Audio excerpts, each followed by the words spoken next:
আহা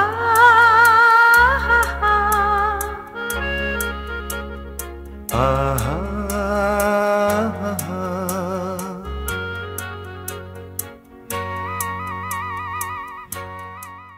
এখন যার কথা বলবার ভীষণ ইচ্ছে হচ্ছে বা যার গানটি পিয়ালি কবিরাজের কণ্ঠে শুনব, 1941 সালে কবিগুরু যেদিন আমাদের সকলকে ছেড়ে চলে গেলেন, ঢাকা রেডিও থেকে নির্ঝরের স্বপ্নভঙ্গ কবিতাটি প্রচারিত হয়েছিল তার কণ্ঠে।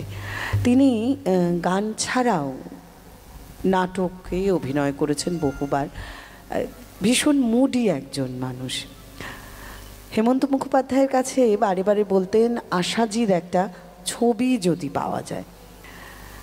অগত্যা হেমন্ত মুখোপাধ্যায় বম্বেতে গিয়ে আশাজিকে নিজেই বলেছেন আপনার একটা ছবি দেবেন, আমাদের ওখানের একজন খুব গুণী শিল্পী, সঙ্গীত শিল্পী চান। বারে বারে আশাজি সে ছবি দিয়েছিলেন এবং তারপর থেকে যতবার আশাজি কলকাতায় আসতেন তার করিয়া রোডের বাড়িতে একটিবার দেখা করে যেতেন। একবার এমনও হয়েছে খুব তাড়া ছিল, উনি কলকাতায় বেশিক্ষণ ছিলেন না, কাজটি সেরেই চলে গেছেন এবং করিয়া রোডে তার বাড়িতে গিয়ে তার সঙ্গে দেখা করতে পারেননি। এবং আমাদের সেই কলকাতার নামী শিল্পী, আমাদের সকলের পরিচিত, তিনি রাগ করে আশাজির ছবিটা কুটি কুটি করে কেটে ফেলেছিলেন, ছিঁড়ে ফেলেছিলেন। আশাজি সেটি যখন জানতে পারলেন, আবার পরে যখন কলকাতায় এলেন, তিনি নিজের হাতে সেই ছবিটি, আরেকটি ছবি তাকে দিয়েছিলেন। শোনা যায় যে সরোজিনী নাইডু যখন আমাদের পশ্চিমবঙ্গে রানী এলিজাবেথ আসতেন, এবং হ্যাঁ তাই না, এগুলো সব হচ্ছে আমরা যারা বলি তার যাদের লেখা থেকে আমরা বলি আর কি, তিনি স্বয়ং বসে আছেন। তো সরোজিনী নাইডুর রানী এলিজাবেথ আসলে তাকে ডাকতেন এবং তিনি গান শোনাতেন। শোনা যায় পদ্মজা নাইডু আমাদের রাজভবনে তার জন্য একটি বিশ্রাম কক্ষ রেখে দিয়েছিলেন, যে তিনি যখন আকাশবাণী থেকে গান রেকর্ডিং করে ফিরবেন, মাঝে একটু বিশ্রাম নেবেন, তার সেই কক্ষটিতে। নিশ্চিতভাবে আপনারা অনেকেই বুঝেছেন তিনি হলেন উৎপলা সেন। তারই একটি গান বন পলাশের পদাবলী ছবি থেকে, আমাদের যে গানটি উৎপলা সেনের গান, সেটি এখন পিয়ালি কর কবিরাজ গাইবেন।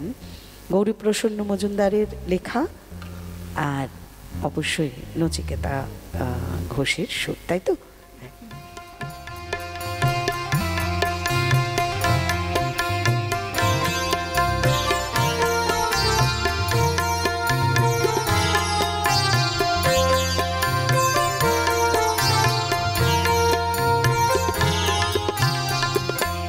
বহুদিন পরে ভ্রমণ এসেছে পদ্মবনে, বহুদিন পরে ভ্রমণ এসেছে পদ্মবনে, তোরা তাকাস নিল ওদের পানে, থাক না ওরা নিজের বনে।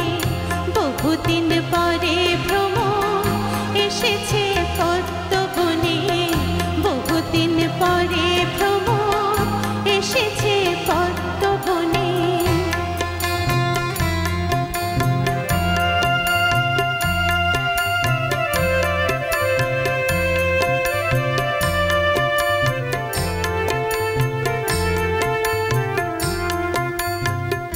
জাগালো শ্যামের বাঁশি, শ্রীমতীর মুখে হাসি, জাগালো শ্যামের বাঁশি, শ্রীমতীর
এত সুন্দর গানটা গাওয়া হলো। উৎপলা সেন আমাদের সেই শিল্পী যাদের এখন আর সন্ধান পাওয়া যায় না।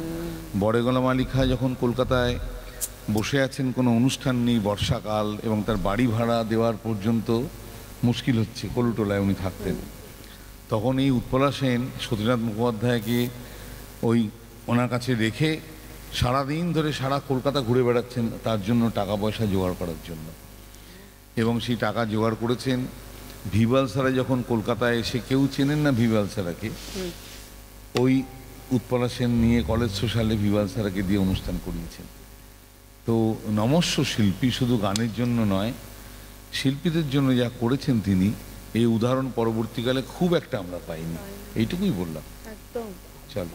অলোকদার কথায় না চোখে জল চলে আসে। মানে অলোকদা যখন থাকেন, এমন কতগুলো ঘটনা কথা বলেন যেগুলো হৃদয়কে স্পর্শ করে যায়। সেই রকমই ঘটনা বললেন। স্বাভাবিক, এরকম মানুষ তো পাওয়া যায় না। তার গানও এখনো বহু একটা গাওয়া হয় না। আজ আপনারা যারা আছেন তাদের এইটা একটা বড় পাওনা। এই পাওনাগুলো আমার মনে হয় অনায়াসে প্রজন্ম পর প্রজন্মের কাছে আমরা প্রদান করে যেতে পারি। অলোকদার এবং আমাদের সকল শিল্পীদের জন্য একটা করতালি অবশ্যই আপনাদের থেকে, এবং আপনাদের নিজেদের জন্য। প্রতি বছর এই সন্ধ্যায় আপনাদের সঙ্গে আমাদের দেখা হয়, আপনাদের নিজেদের জন্য একটা করতালি দেবেন। এত ভালো শ্রোতা, আমাদের মন ভরে যায়।